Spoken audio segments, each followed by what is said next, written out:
Hello friends, welcome to yet another video. पिछले 5 videos में हम प्रॉब्लम्स ऑन एजेस वाले चैप्टर से बहुत सारे सवाल कर चुके हैं अभी तक। ये हमारा आखिरी वीडियो है जिसमें हम इस चैप्टर के ऊपर सवाल करेंगे। I think this is the 6th video. ठीक है, लेक्चर नंबर 6 है और I think almost her video में हमने 5-6 सवाल किए हैं, तो 30-35 सवाल तो हम कर चुके हैं। ये आखिरी वीडियो है, इस पे हम वही कुछ प्रीवियस ईयर क्वेश्चंस जो आ रखे हैं उन्हीं को सॉल्व करेंगे। आप भी मेरे साथ साथ सॉल्व करते रहना। और आई थिंक मोर और लेस हमने सारे तरह के सवाल जो इस चैप्टर से बन सकते हैं वो हमने सॉल्व कर लिए हैं। ठीक है, आज भी कुछ और सवाल कर लेते हैं। चलो, पहला सवाल है ratio of Rani's and Komal's ages are is 3:5, ठीक है, respectively.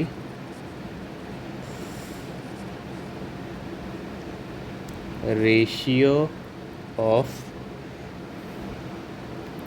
Komal and Pooja's ages is 2:3, ठीक, respectively. ठीक, if Rani is 2/5 of Pooja's age,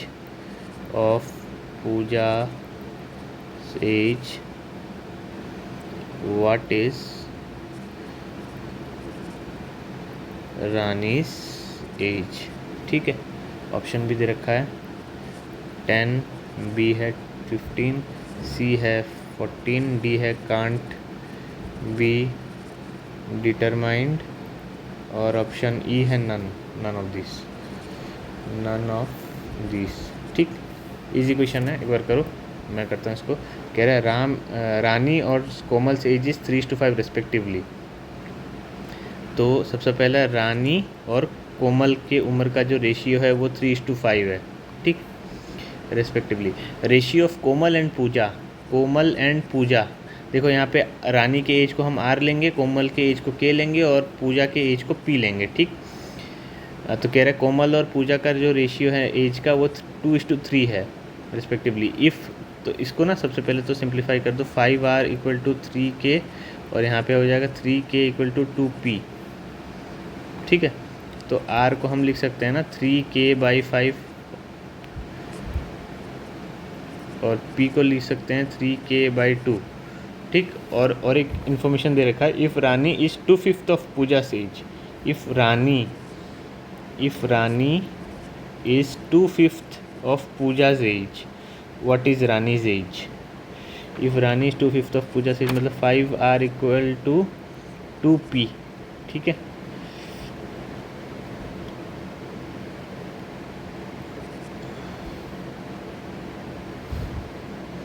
तो R = ये हम लिख सकते हैं R को के, व्हाट इज़ रानीज एज? अच्छा यार, यहाँ पे कोई वो नहीं दे रखा इन्फॉर्मेशन, तो हम रानी की उम्र को निकालेंगे कैसे?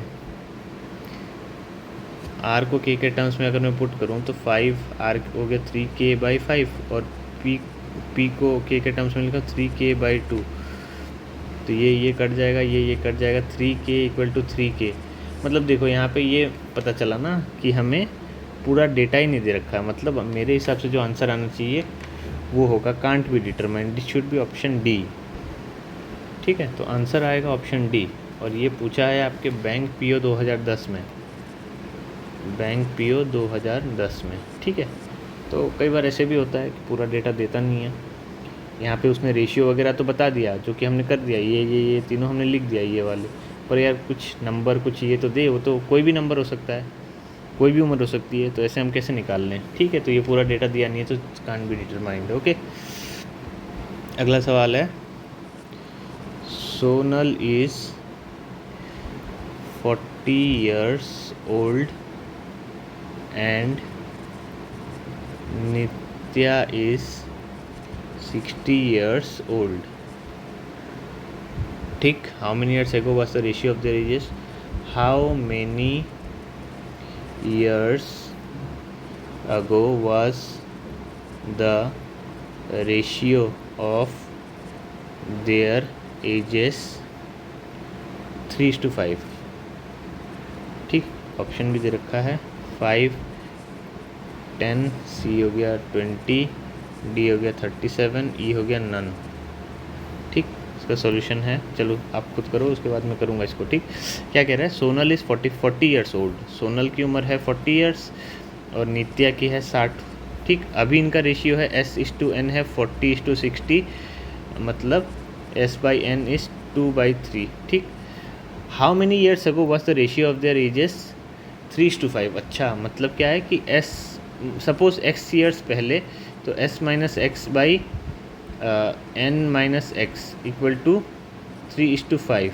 ठीक, और S इसको 5S minus x equal to 3N minus x ऐसे लिख सकते हैं ना, तो 5S minus 5x equal to 3N minus 3x, तो 5S equal to 3N minus plus 2x हो जाएगा, तो 5 into S minus 3 into N equal to 2x। ठीक, अब मैं देखो S की वैल्यू 40 है, N की वैल्यू 60 है, तो 5 इंटू एस हो जाएगा 200, 3 इंटू एन हो जाएगा 60, 180। ठीक, 180 इक्वल टू 2x, तो यहाँ पे 2x इक्वल टू 20, तो x की वैल्यू आ जाएगा 10। तो जो आंसर होगा वो ऑप्शन बी होगा। ठीक है, ये मैंने निकाला तो था पर इसका कुछ यूटिलिटी नहीं हुआ, तो ठीक है, तो ये यूज़लेस इन्फॉर्मेशन हो गया मेरे लिए। ठीक, ये मेन था। ठीक है, तो हमारा जो आंसर आएगा वो आएगा ऑप्शन बी, 10 ईयर्स। ठीक है, इजी क्वेश्चन था, ऐसा कुछ खास था नहीं, जो कि इस चैप्टर में मुझे लगता है कि बहुत सारा, मतलब ज़्यादातर सवाल डूएबल हैं, सॉल्वेबल हैं, ऐसा कुछ फंसता नहीं है ज़्यादा। चलो एक और अगला सवाल लेते हैं। The ages of Samina and Suhana are in the ratio of, Suhana are in the ratio of 7:3 respectively. Okay, after 6 years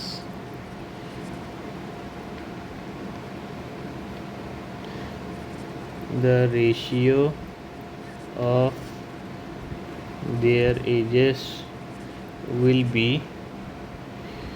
5:3. Okay, what is the difference in their ages? What is the difference in their ages?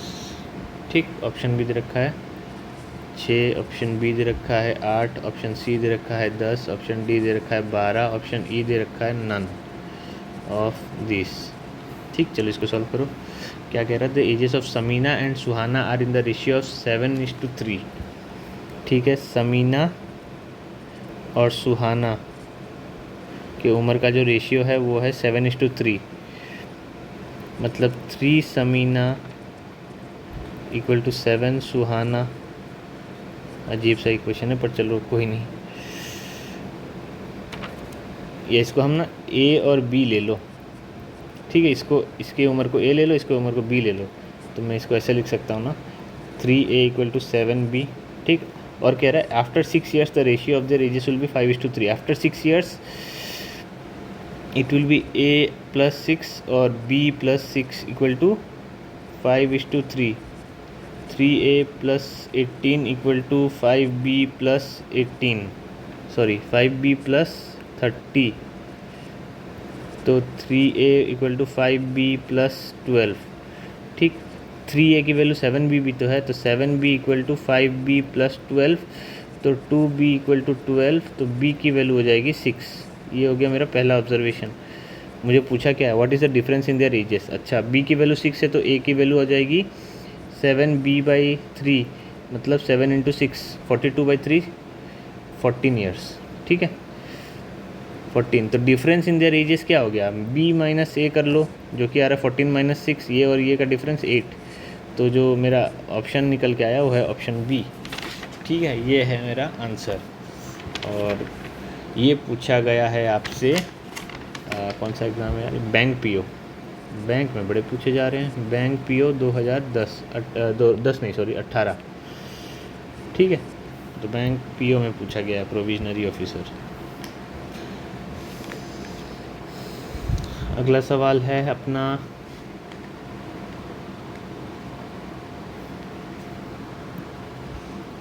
लिख लो, 10 years before the ratio of ages of A and B was 13:17, ठीक है। After 17 years from now, the ratio of the ages will be 10:11, ठीक। The present age of V is,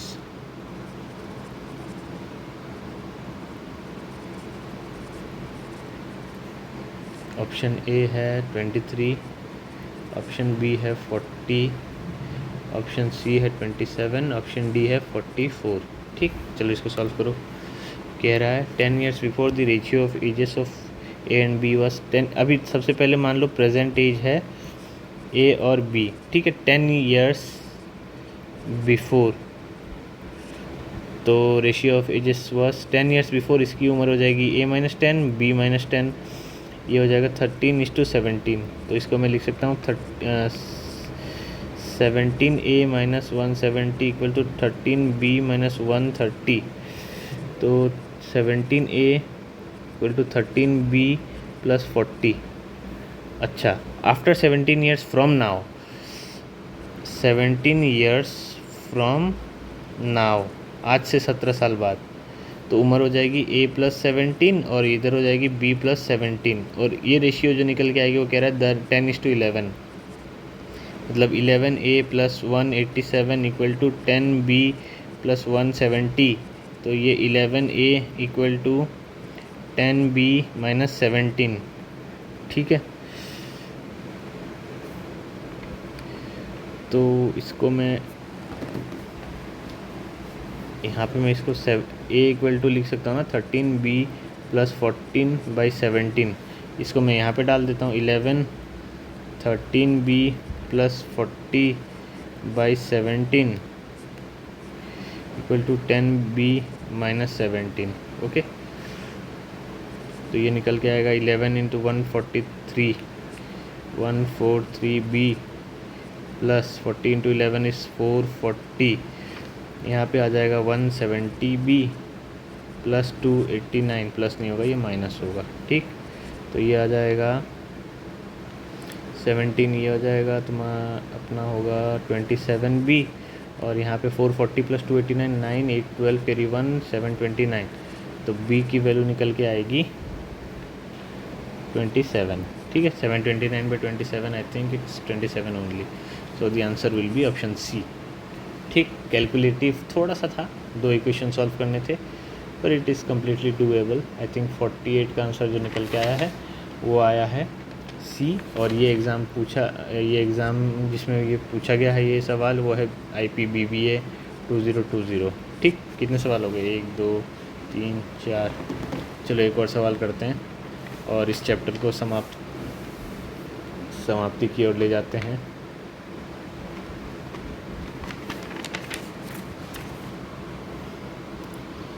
सवाल note करो।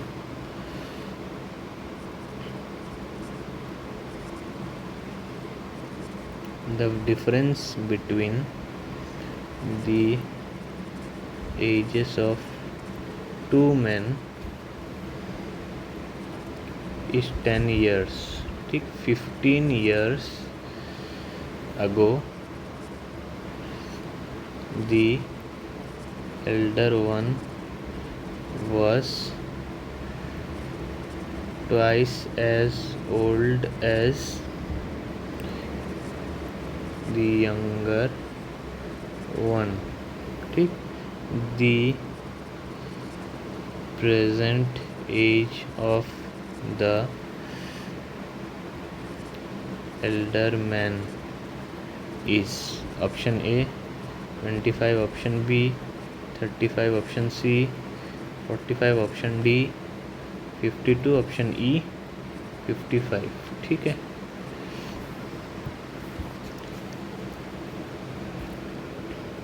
ए और B के बीच का जो एज गैप है, कह रहा है difference between the ages of two man is 10 years. Suppose A और बी है, दो लोगों का एज, दोनों के बीच में जो डिफरेंस है वो 10 ईयर्स है। ठीक, 15 साल पहले द एल्डर वन, 15 साल पहले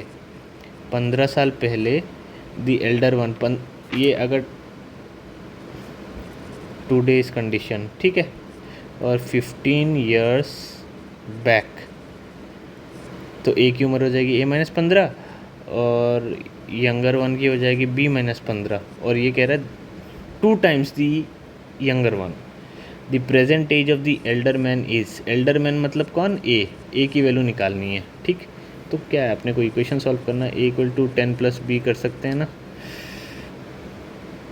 या सीधा इसको ऐसे भी लिख सकते हो। ए की वैल्यू निकालनी तो B के टर्म्स में लिख लो A-10, तो A-15 = 2B-30, तो A-15 = 2B, B is 2A - 20 - 30, तो ये हो जाएगा A = 50 - 15 35, तो जो आंसर निकल के आया वो है ऑप्शन बी 35। ठीक, ये था आज का आखिरी सवाल। तो यार दोस्तों, हमने ये चैप्टर के अच्छे खासे सवाल सॉल्व कर लिए हैं। हर वीडियो में 5-6 सवाल के आसपास किए हैं, लगभग हमने 25-30 सवाल कर लिए हैं। ठीक, और मैं उम्मीद करता हूँ कि मेरे सवाल कराने के अलावा भी आप जो प्रीवियस ईयर क्वेश्चंस हैं और जो भी किताब आप फॉलो कर रहे हो, उसके जो एक्सरसाइज में क्वेश्चंस दिए रखे हैं वो आपने सॉल्व किए होंगे। और इतना ज़्यादा टाइम मैंने लिया है क्योंकि I have almost taught you in around 5 to 6 days, मतलब 6 दिन के आसपास मैंने पढ़ाया है ये चैप्टर। तो 6 दिन में तो यार बहुत सारे चैप्टर्स हो जाते हैं, मैं तो स्लोली गया हूँ। आपके लिए तो टाइम ही करेंसी है, टाइम इज़ मनी आपके लिए। मुझे क्या है, मैं तो अपने स्पीड पे पढ़ा सकता हूँ, पर ये आप यूट्यूब में देख रहे हो तो ये सारे 6-7 वीडियोस आप एक इन वन गो आप कर सकते हो, है ना, इन वन शॉट आप एक के बाद एक देखे जा रहे हो। पूरा स्लोली 1x पे थोड़ी देखना है, 2x पे देखो, काट दो क्वेश्चन। जब मैं क्वेश्चन लिख रहा हूँ उसको फॉरवर्ड कर दो, फास्ट फॉरवर्ड करके सीधे क्वेश्चन पे आ जाओ। तो जो एक्चुअली में 20-25 मिनट का वीडियो है वो ग्राउंड पे एक्चुअली, मतलब जो आप एक्चुअल में देख रहे होगे 5 से 10 मिनट का होगा। ठीक है, तो ये हार्डली 5-6 वीडियोस कंज्यूम करने में आपको विदिन 1 आवर आपका ये पूरा जो भी लेक्चर्स हैं किसी एक टॉपिक पे वो आराम से हो सकते हैं। ठीक है, तो mainly it's all about practice. आप खुद से कितना प्रैक्टिस कर रहे हो वही इंपॉर्टेंट है, क्योंकि यार एक टीचर ना सबको उतना ही पढ़ाता है। जो घर पे जाके जो लड़का होमवर्क करता है ना, जो जितना आगे जाके घर पे होमवर्क या एफर्ट मारता है उसी का कुछ हो सकता है। आपने महाभारत में भी कहानी सुनी होगी कि पांडव जो थे, उनके जो गुरु थे वो थे द्रोणाचार्य, वो सबको उतना ही शिक्षा देते थे, है ना। पर जब वो टेस्ट लेते थे या जब वो कोई टास्क उनको देते थे तो सबसे अच्छा जो परफॉर्म करते थे वो अर्जुन थे। क्यों? क्योंकि वो घर पे जाके भी उतना ही एफर्ट करते थे। उनके बाकी जो शिष्य थे वो उस लेवल के एफर्ट नहीं मारते थे जितना अर्जुन मारते थे। तो ये आखिर में जीतेगा वही जो जीतना बोलो या एग्ज़ाम निकालना बोलो, ये वही कर पाएगा जो घर पे जाके होमवर्क करेगा, है ना। टीचर सबको उतना ही बताता है। आपके अंदर वो इच्छा होनी चाहिए कि नहीं यार, मुझे ये जो अभी जो मेरा टाइम चल रहा है, अच्छा टाइम बोलूँ, अच्छा टाइम तो खैर मैं नहीं बोलूँगा, स्ट्रगल वाला ही फेज़ बोलूँगा, जल्द से जल्द इस फेज़ से निकलना है। That is most important. उसके बाद जो करना है करो, कोई इशू नहीं है। पर अभी तो यार एक ऐसा टाइम है जहाँ आपके लिए 1-1 मिनट कीमती होना चाहिए। ठीक है, और हो सकता है आपको ये सवाल समझ में ना आए, आपको सॉल्व करने में दिक्कत हो रही हो। पहली बार में नहीं होगा, दूसरी बार में नहीं होगा, तीसरी बार में होगा शायद, या चौथी बार भी लग सकता है क्वेश्चन जब सॉल्व करोगे। ऐसा क्यों है? क्योंकि आपने बचपन से लेके अभी तक मेहनत नहीं करी है। जब तक मेहनत नहीं करोगे ना, तब तक ये चीज़ें एकदम एक झटके में देख के ही सॉल्व कर पाओ, उस लेवल पे पहुंचने में टाइम लगेगा। क्योंकि ये पुराने पाप हैं तो पुराने पाप ढूंढने में थोड़ा टाइम तो लगेगा। ठीक, तो थोड़ा सा एफर्ट मारो। ऐसा कुछ नहीं है कि ये इम्पॉसिबल, ऐसा तो है ही नहीं। बहुत ही सिंपल चीज़ें हैं ये तो। 9, 10, 11 में भी नहीं, 9, 10 में ही बच्चे करते हैं, तो आप तो उससे बड़े ही हो। ठीक है, इट इज़ डूएबल, ऐसा कुछ नहीं है। हाँ, आपको थोड़ा सा टफ लग सकता है, आपको हो सकता है समझ में ना आ रहा हो, तो ये इसलिए है क्योंकि आपने अपने दिमाग में ना कभी उतना ज़ोर डाला नहीं है, कभी आपने उतनी मेहनत की नहीं है, जिससे कि ये सारी चीज़ें आपको उस लेवल की ईज़ में हो जाए आपके साथ, है ना। वो तभी हो पाएगा जब आपने कभी मेहनत की होगी। जैसे किसी ने पहले 25-30 पुशअप्स मारे हैं ना, तो उसके लिए 10-15 पुशअप मारना कोई बड़ी बात नहीं है। उसने मारे होंगे तो उसे पता है कि 10-15 मारा जा सकता है। पर जिसने कभी 1-2 पुशअप भी ढंग से नहीं मारे, उसको सीधा आप बोल दो कि 15 पुशअप मारो, तो उसकी हालत टाइट हो जाएगी, है ना। तो कुछ ऐसा यहाँ पे भी है, ठीक है। तो ये पुराने पाप हैं, जैसे कि मैं बोल रहा हूँ, इसको धुलने में थोड़ा टाइम लगेगा, पर यहाँ पे आपको गिव अप नहीं करना है। अगर आप इस प्रोसेस में कूद चुके हो तो आपको इंश्योर करना है कि you put up a fight, that is important, ठीक है। You put up a fight, आप डिसिप्लिन के साथ, कंसिस्टेंसी के साथ रोज़ के रोज़ आप थोड़ा बहुत एफर्ट, थोड़ा बहुत नहीं, जितना एक डेजिग्नेटेड टाइम दे रखा है 5-6 घंटे जो भी है आपका, जो भी डेली रूटीन है, उस हिसाब से आप 6-7 5-6 घंटे जो भी है उतना आप डेली के डेली एफर्ट करो। किसी दिन आपको पढ़ने का मन नहीं करेगा, थोड़ा कम पढ़ो, पर पढ़ो ज़रूर। थोड़ा उस दिन रिलैक्स कर लो, थोड़ा घूमाओ, वॉक कर लो, है ना, कोई गाने सुन लो, मूवी देख लो छोटी मोटी, पर अगले दिन से फिर से पढ़ने बैठना है। कई बार ऐसा होता है, आप कोई पहाड़ चढ़ रहे हो सपोज़, तो बीच बीच में आप एक झटके में नहीं चढ़ सकते, बीच बीच में आपको थोड़ा बहुत रेस्ट भी लेना होगा। थोड़ा सा खुद को आप डिमोटिवेटेड भी फील करोगे तो खुद ही को मोटिवेट करना होता है, या कोई अपने ऐसे किसी फैमिली मेम्बर से, दोस्त से बात करो जो आपको मोटिवेट कर पाए। थोड़ा सा रेस्ट लो, फिर से चढ़ना स्टार्ट करो, तब तक मत रुको जब तक ये पहाड़ को आप कॉन्कर नहीं कर लेते, समझ ले। तो अगेन यही बोलूँगा कि गिव अप नहीं करना है, जिस प्रोसेस में आप घुसे हो फिनिश करो, उसके बाद आगे बढ़ो लाइफ में, ठीक है। अगले चैप्टर में मैं, अगला जो वीडियो है उसमें मैं अगला चैप्टर स्टार्ट करूँगा, and I will start with pipes और सिस्टर्न्स, ठीक है। पाइप्स एंड सिस्टर्न्स बहुत ही इंटरेस्टिंग, और मेरे को बहुत ही अच्छा लगता है इसके सवाल करके। आई होप आपको भी लगेगा। जो मैंने जिस तरीके से मैं सवाल करता हूँ, सवाल को सॉल्व करता हूँ, अप्रोच करता हूँ, वो तरीका मैं आपको अगले वीडियो में बता दूँगा। हो सकता है उससे आपके लिए ये चैप्टर और आसान हो जाए, ठीक है। तो थैंक यू सो मच यार, मेरे को इतने देर सुनने के लिए, और आई होप आपने इस वीडियो से कुछ सीखा होगा। मिलते हैं आपसे अगले वीडियो में, तब तक के लिए थैंक यू सो मच।